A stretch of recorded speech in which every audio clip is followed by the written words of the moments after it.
Hello guys! Teacher Milena here, and T with me today is going to unravel the speaking section of the TOEFL exam with you. Question by question, I'm going to help you with the strategies for the answer, how to answer the questions, and give you the hacks to answer it correctly and score your points.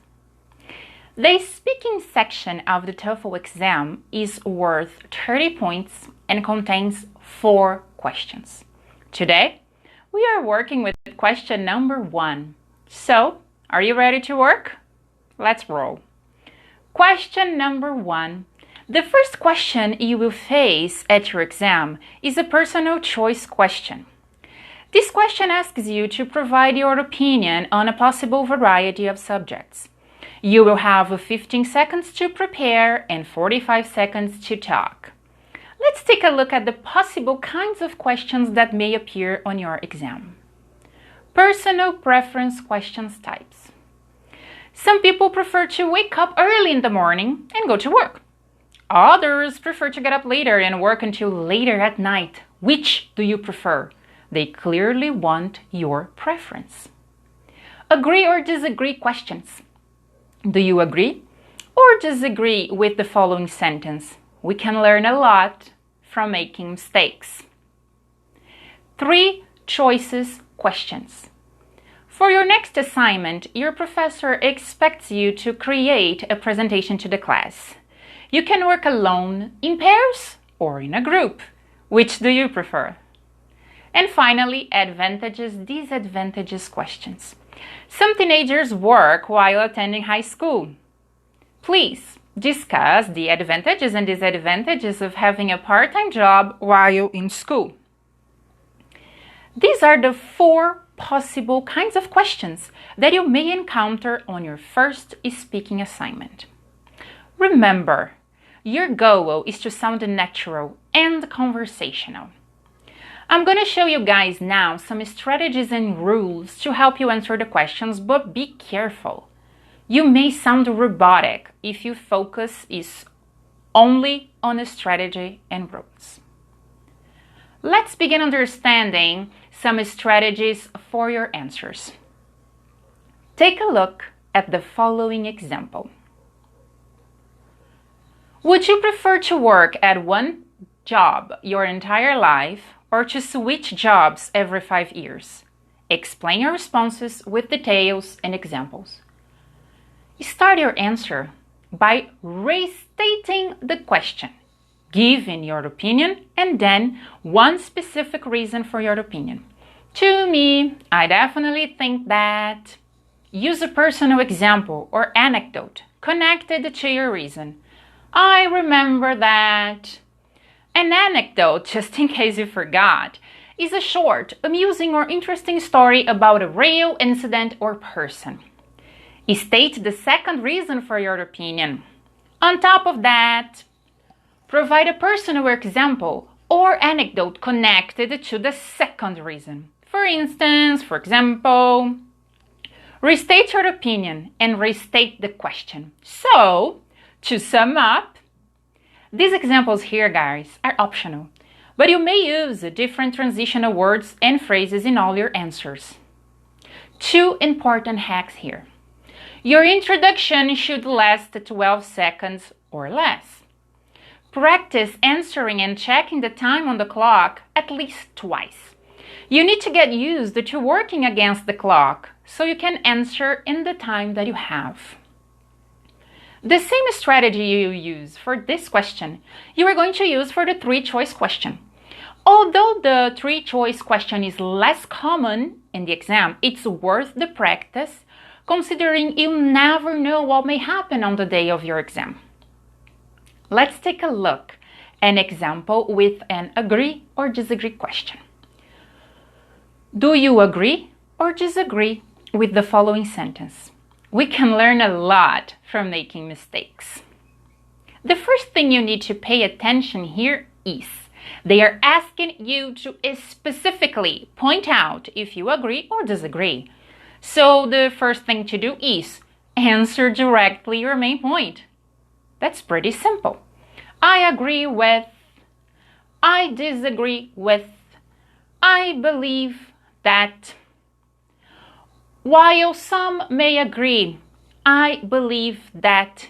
This point should be very cut, clear, simple to them. Then you go for a smooth transition from the statement to the reasons why you agree or disagree. I feel this way for several reasons. The first reason is, and here you provide an example, a personal experience. Second, if you have a second reason to point out, use another example and provide more details for your argument. You finish your answer by restating your point of view. Don't forget to do it. Restate in the end of your question.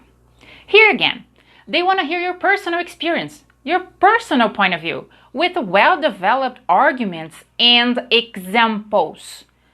The same strategy you use to answer this question goes for the advantage-disadvantage question. Let's take a look at one of these questions. Some teenagers work while attending high school. Please discuss the advantages and disadvantages of having a part-time job while in school. Start with your introduction statement. There are certainly both pros and cons of something. State the advantage. First of all, at the beginning, one advantage is. Then you state the disadvantage. However, a major disadvantage is, one disadvantage is, and of course, your final opinion. Overall, I believe, I guess, I think. It's extremely important that you guys use transition words and expressions on your answers. They show where the answer starts and its progress, how it flows. Take a look at some examples of transition words that you can use. Introductions. For me, personally, I think that examples. I remember when I was, for example, take tan, for example, additions. Also, on top of that, secondly, and conclusions. So that's why, to sum up, I definitely. Now that you have an idea of how to answer question number 1 for your speaking exam, you need to analyze your recordings. What are some of the things that you need to focus on? How do I proceed? How do I check myself? So here you go for an independent speaking checklist. Did I speak for 42 to 45 seconds? Was my introduction 12 seconds or less? Did I have enough time to include a short conclusion? Did I look at the clock to monitor my time at least twice? Did I include at least 2 transitional words or phrases? Did I speak at a smooth and even pace for the majority of my response? Did I speak in a natural and conversational tone, no robot voice?